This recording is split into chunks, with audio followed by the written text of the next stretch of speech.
اور کیا ذوق بیان کیا، فرمانے لگے خاک ہو جائیں عدو جل کر مگر ہم تو رضا، دم میں جب تک دم ہے ذکر ان کا سناتے جائیں۔ جب تک سانسوں کی ڈوری چل رہی ہے، دم میں جب تک دم ہے ذکر ان کا سناتے جائیں گے۔ اللہ تبارک و تعالیٰ نے ہمارے محبوب کریم علیہ السلام کو دنیا میں بھیجا تو فرمایا یا ایھا الناس قد جاءکم برہان من ربکم، اے لوگو تمہارے پاس تمہارے رب کی دلیل آ گئی ہے۔ اللہ تبارک و تعالیٰ نے محبوب پاک علیہ السلام کو سراپا دلیل بنا کے بھیجا۔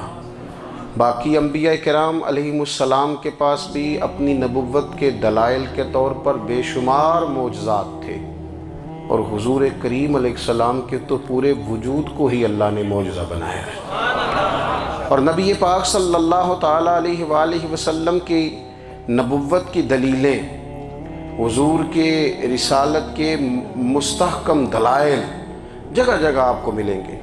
سب سے پہلی چیز تو یہ سمجھنے والی ہے کہ نبی پاک علیہ السلام نے جس چیز کو سب سے پہلے اپنی نبوت کی دلیل کے طور پر بیان فرمایا وہ حضور کا کردار ہے، سیرت ہے، عمل ہے، حضور کا لوگوں کے ساتھ رویہ ہے۔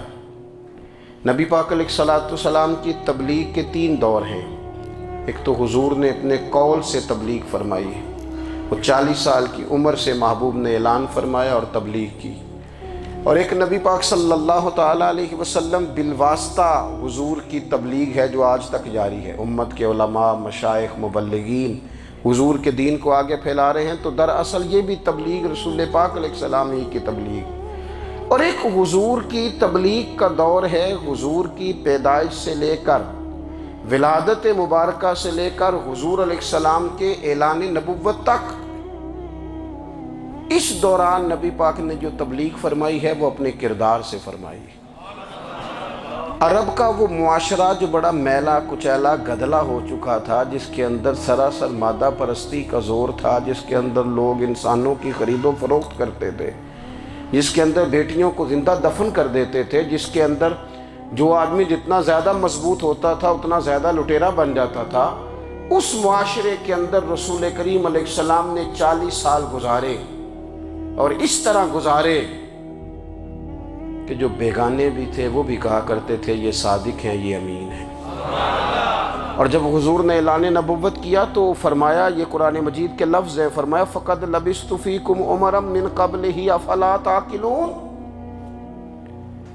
میں تمہارے بیچ عمر کا ایک حصہ گزار چکا ہوں، تمہیں عقل نہیں ہے، شعور نہیں ہے۔ نبی کریم علیہ السلام نے اپنے کردار کو، اپنے عمل کو اپنی نبوت کی دلیل کے طور پر بیان فرمایا۔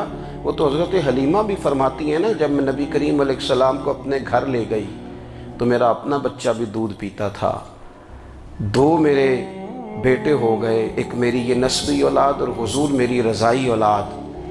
تو کہتی ہیں جب میں کریم محبوب علیہ السلام کو اپنے سینے سے لگاتی تھی تو حضور میرے ایک پستان سے دودھ پیتے تھے اور دوسرا اپنے بھائی کے لیے چھوڑ دیا کرتے تھے۔ یہاں سے رسول کریم علیہ السلام نے کردار کے ذریعے تبلیغ، اور پھر اعلان نبوت سے پہلے ایک تنظیم عرب کے جوانوں پر، عرب کے سرداروں پر مشتمل بنائی گئی، جس میں نبی کریم علیہ السلام نے بڑا حصہ لیا سرکار نے، اور بڑے اہم لوگوں کو شعور حضور نے عطا فرمائے۔ وہ اس جماعت کا فیصلہ تھا کہ ہم سارے جوان، سارے بڑے لوگ ملیں گے، یہ حضور کے اعلان نبوت سے پہلے کی بات ہے، ہم بڑے لوگ ملیں گے، کسی بڑے کو کسی چھوٹے پر ظلم نہیں کرنے دیں گے، کسی آدمی کو کسی غریب کا حق نہیں کھانے دیں گے۔ حضور علیہ السلام نے اپنے کردار سے، اپنے عمل سے، اور آپ کا جو عمل ہوتا ہے وہ اصل ہوتا ہے۔ ایک ہوتا ہے آپ کوئی بات کرتے ہیں، اور ایک ہوتا ہے کہ آپ کوئی عمل کرتے ہیں۔ آپ جب عمل کرتے ہیں تو عمل کے ذریعے بھی لوگوں تک بات پہنچتی ہے کہ دراصل آپ کا اٹھنا بیٹھنا، چلنا پھرنا کیا ہے۔ میرے رسول کریم علیہ السلام کا اٹھنا بھی ایک نبی کا، بیٹھنا بھی ایک نبی کا، بات کرنا بھی ایک نبی کا، معاملات زندگی کرنا بھی ایک نبی کا، لین دین کرنا بھی ایک نبی کا۔ ایک شخص کہتے ہیں میں نے اعلان نبوت سے پہلے حضور علیہ السلام سے کوئی چیز خریدی تھی اور میں نے عرض کیا تھا آپ یہاں تشریف رکھیں، میں پیسے لے کے آتا ہوں۔ میں 3 دن کے بعد آیا۔ دیکھو یہ بات کرنی کتنی آسان ہے، بولنی کتنی آسان ہے، پر 3 دن یہاں میرے بھائی کو کسی شخص کو 2 گھنٹے انتظار کرنا پڑ جائے تو لوگ کہتے ہیں الانتظار اشد من القتل، یہ تو قتل سے زیادہ تکلیف والا معاملہ ہے منتظر رہنا کسی کا۔ کہتے 3 دن کے بعد میں آیا تو میرے رسول کریم وہیں تشریف فرمایا، بس اتنا فرمایا یار تم نے مجھے بڑی تکلیف میں ڈال دیا، 3 دن ہو گئے یہاں رکے ہوئے۔ تو حضور نے اپنے کردار کو، اپنے عمل کو، اپنے معاملات کو سب سے پہلے اپنی نبوت کی دلیل کے طور پر پیش کیا۔ کسی نے کیا خوب کہا تھا کہ جو تیری جان کے دشمن ہیں وہ بھی کہتے ہیں، وہ جو تیری جان کے دشمن ہیں، بظاہر تو آئے ہیں نا ہجرت کی رات جان لے لے، لیکن امانتیں حضور کے گھر میں رکھی ہوئی ہیں، امانتیں کاشانہ نور پہ پڑی ہیں۔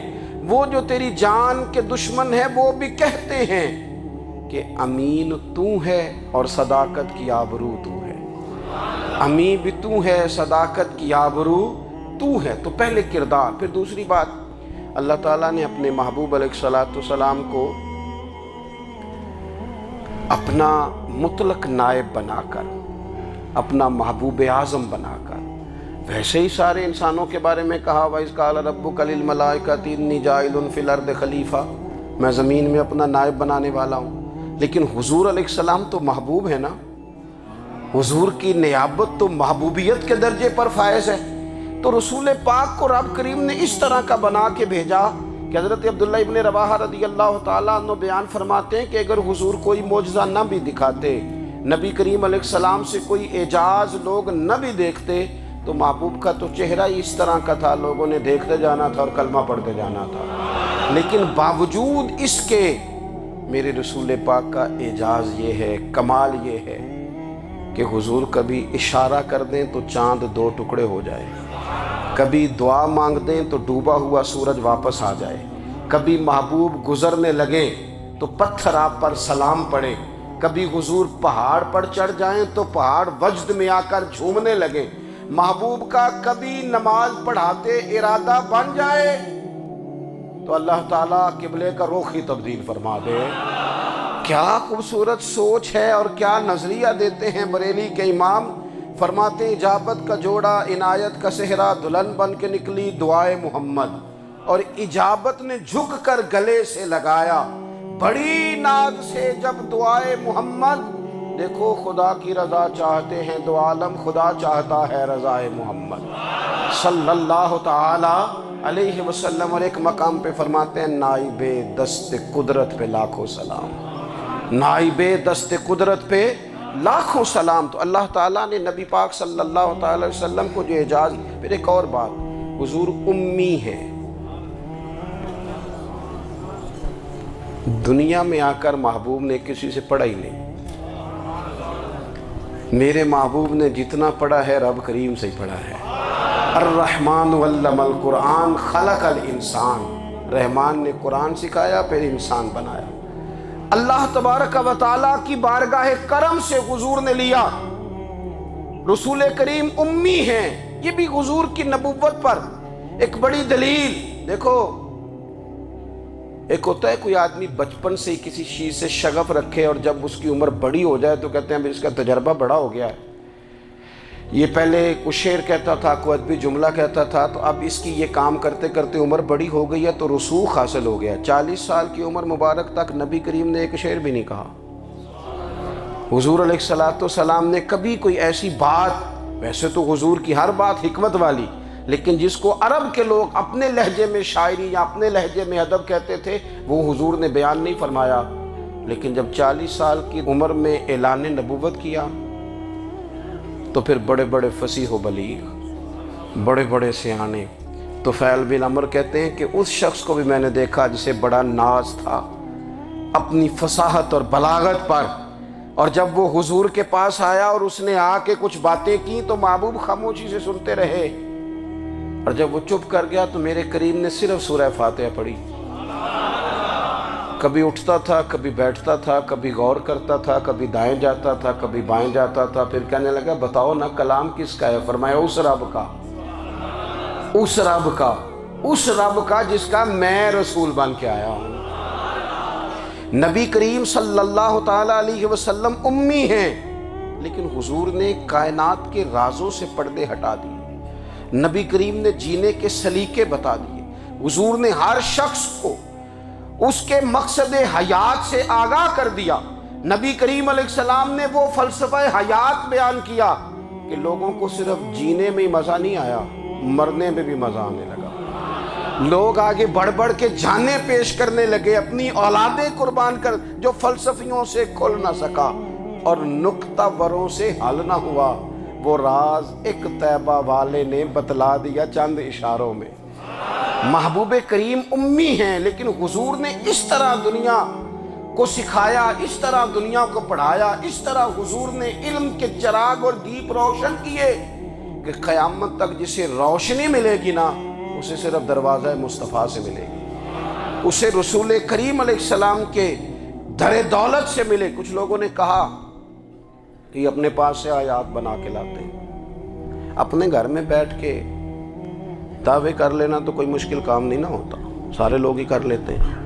بلکہ وہ ہمارے ایک بزرگ کہا کرتے تھے، خیالی پلاؤ پکائیے ٹکے ہو کدے بھی کاٹ نہ پائیے، کیونکہ کون سا پیسوں کا ڈالنا ہے، زیادہ ڈالیں آپ اور زیادہ ڈالیں۔ بہت سارے لوگ ہیں آج بھی، کچھ لبرل ہیں بیچارے، کچھ دین بیزار طبقہ ہے، وہ کہتے ہیں جناب ہمیں تو جدید باتیں بتائیں، ہمیں تو نئے اسلوب کے مطابق لے کے چلے، ہمیں تو او بھائی سن، میرے نبی پاک علیہ السلام نے فرمایا میرا قرآن کبھی پرانا نہیں ہوگا، اسے پڑھ کے دیکھ، اس کی جدت کا حسن دیکھ، یہ تو کھلا ہوا باغ ہے، تو ایک دفعہ اس کے قریب آئے گا تو خوشبو ملے گی، دوسری دفعہ آئے گا تو اس سے زیادہ تازی ملے گی، ایک دفعہ پھل کھائے گا تو مزیدار ہوگا اور دوسرا کھائے گا ہو سکتا ہے شکل ملتی جلتی ہو لیکن ذائقہ بڑا نرالا ہوگا۔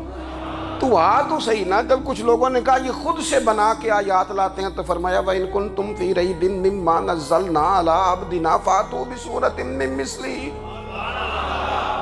اگر تمہیں کوئی شک ہے اس میں جو ہم نے اپنے بندہ خاص میں نازل کیا ہے تو تم بھی اس جیسی ایک آیت بنا کے لاؤ۔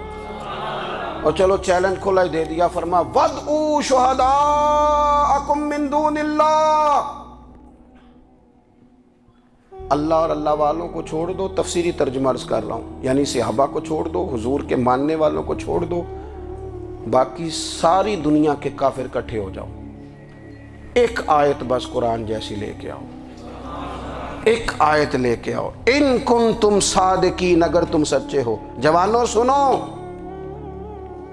کہا ایک آیت، اور یہ چیلنج آج تک قرآن مجید کا موجود ہے، آج تک وَإِن كُنتُمْ فِي رَيْبٍ مِّمَّا نَزَّلْنَا عَلَىٰ عَبْدِنَا فَأْتُوا بِسُورَةٍ مِّن مِّثْلِهِ، تم قرآن کے مقابلے کی ایک صورت لے کے آؤ اور سارے حمایتی اکٹھے کر لو اپنے، ان کنتم صادقین، اگر تم سچے ہو۔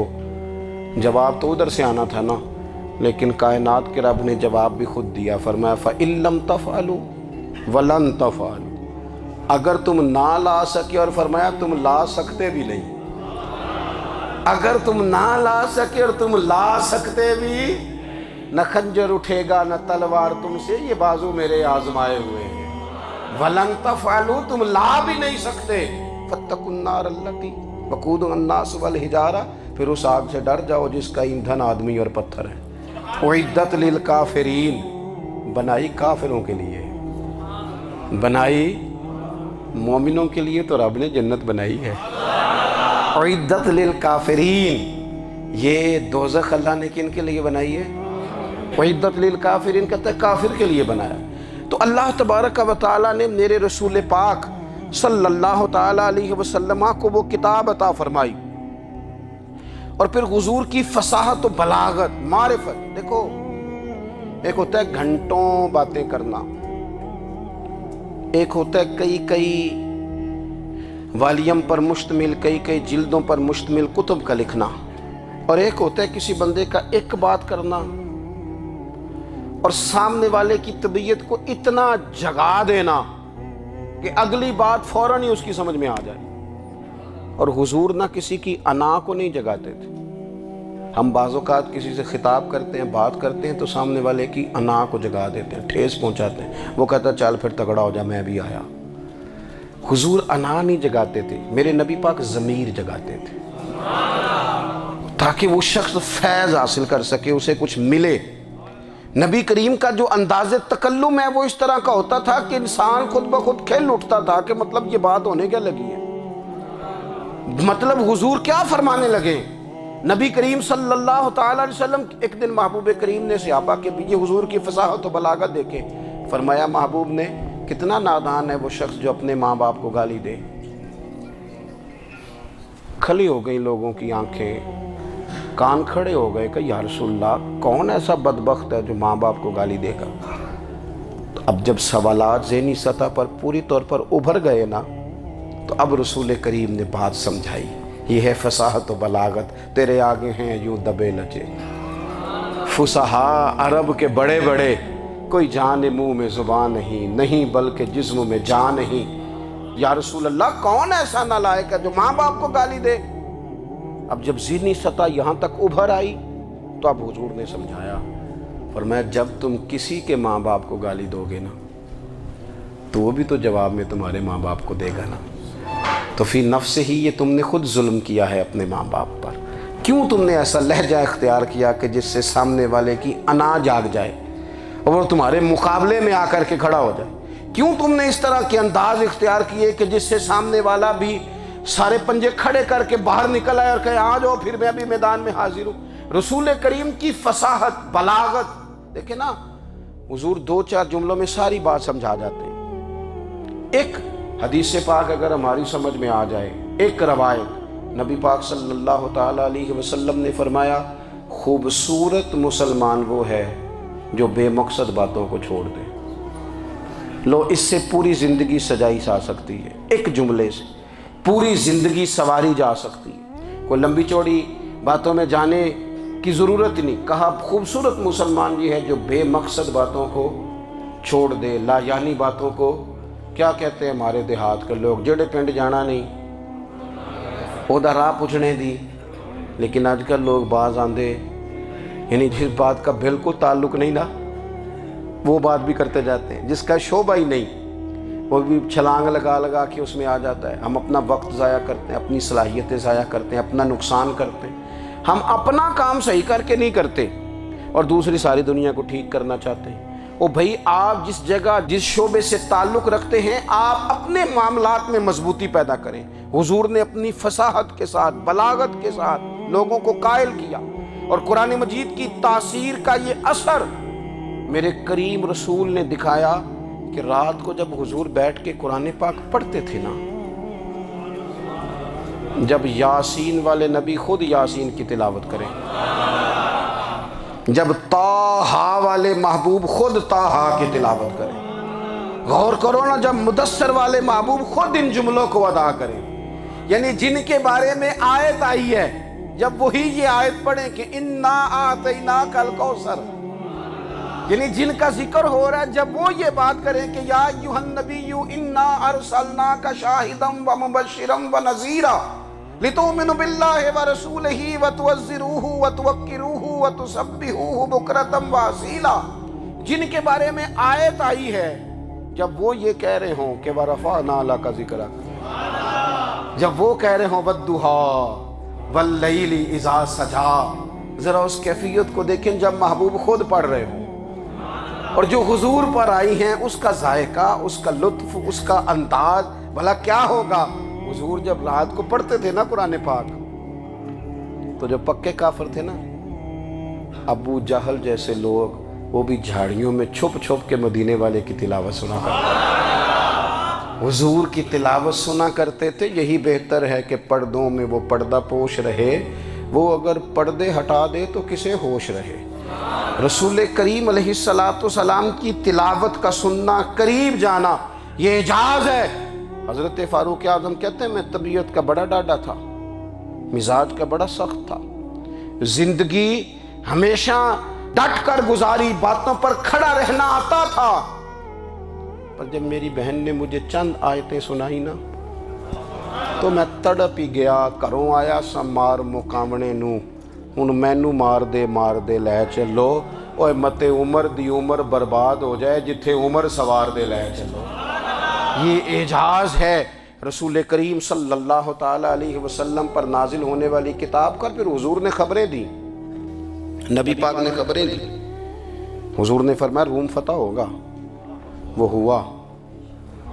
نبی کریم علیہ السلام نے فرمایا شام فتح ہوگا, تو شام فتح ہوا.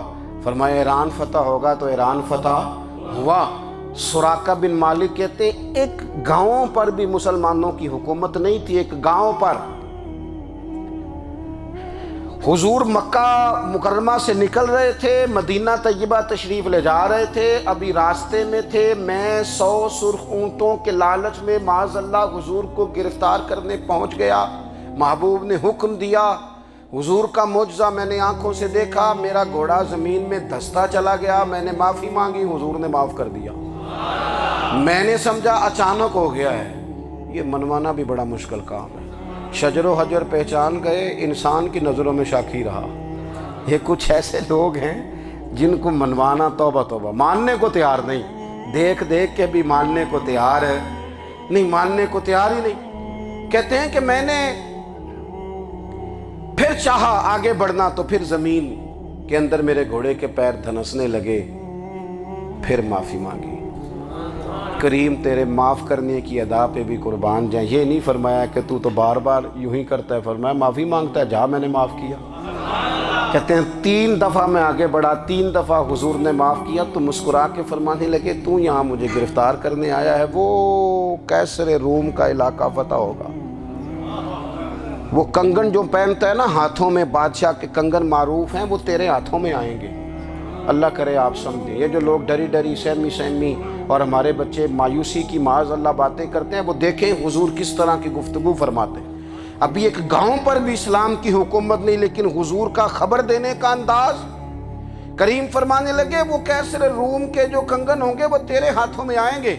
جناب سراقہ بن مالک فرماتے ہیں کہ میں مسلمان ہو گیا, حضور کا وصال ہو گیا, کنگن نہیں آئے. حضرت ابوبکر صدیق کا وصال ظاہری ہو گیا, کنگن نہیں آئے. جناب عمر کا دور آ گیا, سراقہ بوڑھے ہو گئے.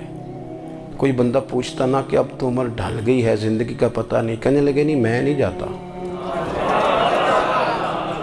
جب تک کنگن نہیں آتے اسرائیل کوئی نہیں آئیں گے. کیونکہ ساڈے نبی دی زبان ساڈے واسطے قرآن. جو دن کو کہہ دیا دن ہے تو دن نکل آیا, جو شب کو کہہ دیا شب ہے تو رات ہو کے رہی. اور خدا نے ان کی زبان کو وہ اختیار دیا, جو نکلی منہ سے ان کے وہ بات ہو کے رہی. اور فاضل بریلوی کا تو انداز ہی پھر انوکھا ہے نا. وہ تو کہتے ہیں وہ زبان جس کو سب کن کی کنجی کہے, جس کو سب کن کی کنجی کہیں, اس کی نافذ حکومت پہ لاکھوں سلام. کہنے لگے نہیں آتے حضرت اسرائیل, فکر نہ کرو. بوڑھے ہو گئے تھے, نکلنا گھر سے بند کر دیا تھا. حضرت عمر کا دور تھا, کنگن آ گئے. حضرت فاروق اعظم نے ان کے پوتوں سے, نواسوں سے, بچوں سے کہا جاؤ بلا کے لاؤ. کا دادا جان بوڑھے ہیں. پھر میں تم کان میں کہہ دینا کنگن آ گئے, پھر تم دیکھنا تو صحیح. پھر حضرت سراقہ آئے. حضور نے جو خبریں دیں, نبی پاک علیہ السلام نے جو گزشتہ قوموں کے احوال بیان کیے, اور پھر میرے نبی پاک علیہ السلام نا دنیا میں عزتیں دینے آئے. عزتیں, یہ مزاج ہمیں کم کرنا چاہیے. یہ جو ہم ساری زندگی اس کام میں لگا دیتے نا, کسی کو نیچا کیسے دکھانا ہے, یہ انداز حضور نے نہیں ہمیں دیا. آپ دیکھو حضور تشریف لائے تو ہمیں پتہ چلا کہ حضرت یوسف جیسا سونا کوئی نہیں. حضور تشریف لائے تو ہمیں پتہ چلا کہ حضرت داؤد جیسی خوبصورت آواز کسی کی نہیں. حضور تشریف لائے تو ہمیں پتہ چلا کہ جناب عیسیٰ علیہ السلام کا فقر اختیاری کس طرح کا تھا. محبوب تشریف لائے تو ہمیں پتہ چلا کہ حضرت موسیٰ کا جلال کس طرح کا تھا. یہ تو حضور آئے تو نبی پاک علیہ السلام نے اس کی بھی عظمت بیان کی, اس کی بھی شان بیان کی. حضور نے بتایا کہ ابوبکر صدیق کی شان کیا ہے, فاروق اعظم کا مرتبہ کیا ہے, عثمان غنی کی حیا کیا ہے, مولا علی کی شجاعت کیا ہے, اہل بیت نبوت کی عظمت کیا ہے. حضور آئے عزتیں دینے، ماں کو عزت دی مدینے والے رسول نے۔ کہا جس کا باپ راضی ہو گیا اس کا رب راضی ہو گیا۔ فرمایا جو 2 بیٹیاں 3 بیٹیاں 4 بیٹی بہنیں یا 1 بیٹی یا بہن بیاہ کے آ گیا نا، اس طرح میری 2 انگلیاں جڑی ہوئی ہیں، میرے ساتھ جڑ کے جنت میں جائے گا۔ رسول کریم صلی اللہ تعالی وسلم نے عزت دی، عزت دی۔ حضور عزتیں دینے، کوئی اعزاز نہیں، ان پڑھ بندہ ہے، سادہ ہے، غریب ہے، مزدوری کرتا ہے، ہاتھوں پہ چھالے، یا رسول اللہ اس کا بھی کوئی اعزاز ہے؟ قربان جائیں، میرے کریم نے عزت دی، فرمایا محنت کر کے روزی کمانے والا تو اللہ کا دوست ہے۔ یہ اینٹیں اٹھانے والا، یہ مشقتیں کرنے والا، یہ صبح دیہڑی پہ جانے والا، یہ بیچارہ جو اچار سے روٹی کھاتا ہے، تو نے ہر شخص کی قسمت میں یہ عزت لکھی اور آخری خطبے کی صورت میں وصیت لکھی۔ رسول کریم نے ہر بندے کو اعزاز دیا، عظمتیں دی، حضور عزتیں دینے آئے۔ نبی پاک علیہ السلام نے اعزازات دیے، حضور نے نوازا۔ یہ ساری چیزیں میرے رسول پاک کی تشریح، اور پھر یہ جو حضور کے صحابہ اور اہل بیت ہیں نا، یہ بھی میرے نبی پاک کی نبوت کی دلیل ہے۔ اتنی جلدی انقلاب آیا نہیں کرتے، وہ کل تک جو رہزن تھے حضور نے راہبر بنا دیے۔ وہ لوگ جو کل تک ایک دوسرے کے گلے کاٹ کے کھاتے تھے، ایک دوسرے کو مارتے تھے، تکلیف پہنچاتے تھے، برادری ازم پہ لڑتے تھے، حضور نے بھائی بھائی بنا دیے۔ ایک پلیٹ میں کھانا کھانے لگے سیدنا بلال حبشی، صہیب رومی، سلمان فارسی، حضور نے یوں کر کے ملا دیا۔ نبی کریم علیہ السلام نے تقسیمیں ختم کر دی دنیا۔ حضور کے صحابہ نے اپنا کردار اس طرح کا دکھایا، اتنا بلند کیا، اور صحابہ کرام علیہم رضوان اس کو دیکھ کر اتنی بلندیوں پہ گئے کہ گواہیاں اللہ کا قرآن دیتا ہے۔ فرمایا محمد الرسول اللہ والذین معہ اشداء علی الکفار رحماء بینہم تراہم رکعا سجدا یبتغون فضلا من اللہ ورضوانا۔ فرمایا یہ جو میرے محبوب کے ساتھ والے ہیں کافروں پر سخت ہیں، آپس میں نرم دل ہیں، تم جب بھی انہیں دیکھو گے سجدے کرتے دیکھو گے، رکوع کرتے دیکھو گے، تم انہیں دیکھو گے اللہ کی رضا کے متلاشی ہیں۔ انہیں ساری مادہ پرستی سے نکال کر محبوب نے رب کی رضا کے رستے پہ ڈال دیا۔ میرے نبی کریم سید عالم صلی اللہ تعالیٰ علیہ وسلم کی نبوت کے دلائل کے طور پر یہ ساری چیزیں آئیں۔ بس میں بات سمیٹنے لگا ہوں۔ حضور کا جو اخلاق ہے نا، وہ بھی نبی کریم علیہ السلام کی نبوت کی بہت بڑی دلیل ہے۔ وَإِنَّكَ لَعَلَىٰ خُلُقٍ عَظِيمٍ۔ محبوب ہم نے آپ کو نا خلق عظیم کا مالک بنایا ہے۔ کچھ لوگ سمجھتے ہیں صرف آپ کا بولنے کا انداز ٹھیک ہو تو آپ با اخلاق ہیں۔ نہیں بھائی، بولنے کا انداز ٹھیک ہونا با اخلاق نہیں، سچ بولنا اخلاق کی علامت ہے۔ آپ کا حق بات کرنا اخلاق ہے، آپ کا صحیح گواہی دینا اخلاق ہے، آپ کا اللہ تعالیٰ کی طرف سے آزمائش آنے پر صبر کا مظاہرہ کرنا اونچا اخلاق ہے۔ رب نعمت دے تو آپ کا وجود ڈھلتا جائے شکر میں، یہ اخلاق ہے۔ رب کریم اگر آپ کو کسی وقت کسی آزمائش میں اپنی حکمت سے ڈالتا ہے تو عزت نفس کو برقرار رکھنا، خودداری کو برقرار رکھنا، یہ اخلاق۔ نبی پاک نے اعلیٰ ترین اخلاق کی بات بتائی، اعلیٰ ترین۔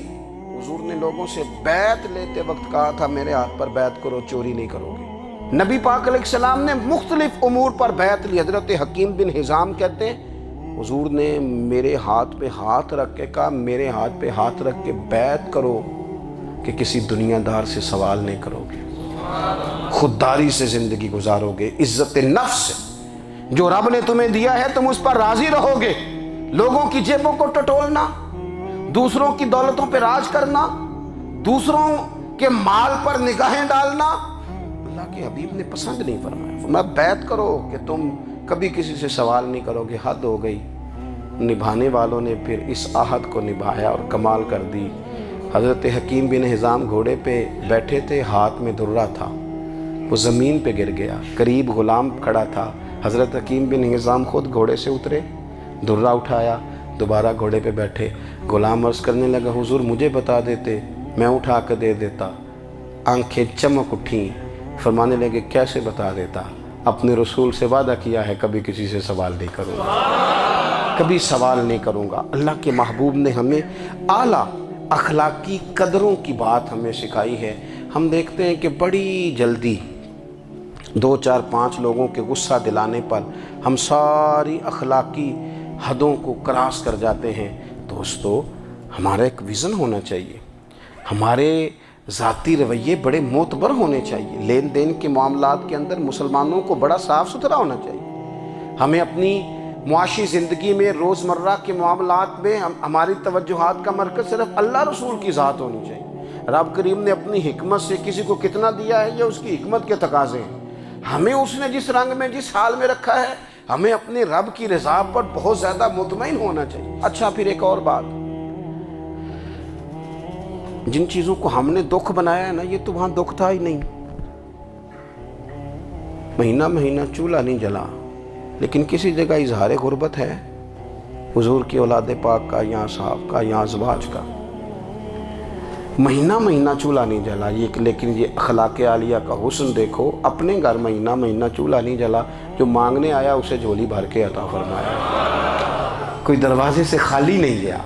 عزیز بھائی، اگر زندگی میں اخلاقی قدریں ہم اپنا لیں اور ہم تھوڑا تھوڑا کر کے اپنے آپ کو تبدیل کریں، ساری زندگی توجہ رہی کہ فلاں کیا کر رہا ہے، فلاں کیا کر رہا ہے، تھوڑا سا گردن کو جھکا کے اپنے اوپر توجہ ڈالیں، اپنے آپ کو وقت دیں، حضور کے اخلاق عالیہ کی روشنی میں، تعلیمات حسنہ کی روشنی میں ہم اپنے کردار و عمل پر تھوڑی توجہ دیں۔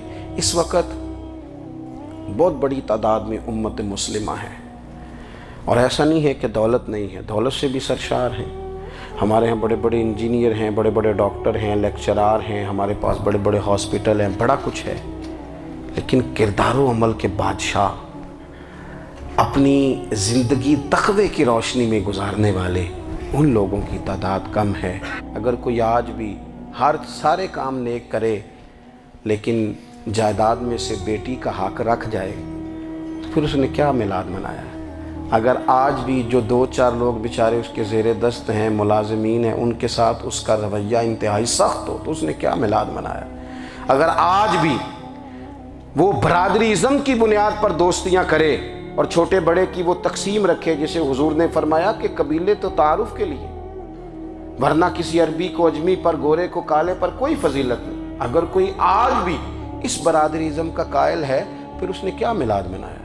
اگر کوئی شخص آج بھی اپنے آپ کو مادہ پرستی میں پوری طرح دھکیل چکا ہے اور رضا الہی کا مسافر نہیں بنا، تو اس نے کیا میلاد منایا؟ اپنی طبیعتوں میں روحانی تبدیلی اور وہ خاص افکار جو حضور اپنے غلاموں میں پیدا فرماتے، ان افکار کو پیدا کرنا، سوچوں کو بدلنا، سوچوں کو، نظریات کو بدلنا، اپنے روزمرہ کے معاملات کا جائزہ لینا کہ ہم کس طرح آگے بڑھ سکتے ہیں اور کس طرح ہم ایک بہترین امتی اور ایک بہترین مسلمان بن سکتے ہیں، اس پر توجہ دینا، یہ میلاد ہمیں سبق دیتا ہے۔ اللہ تعالیٰ مجھے اور آپ کو عمل کی توفیق عطا فرمائے۔ آخر دعوایا ان الحمدللہ۔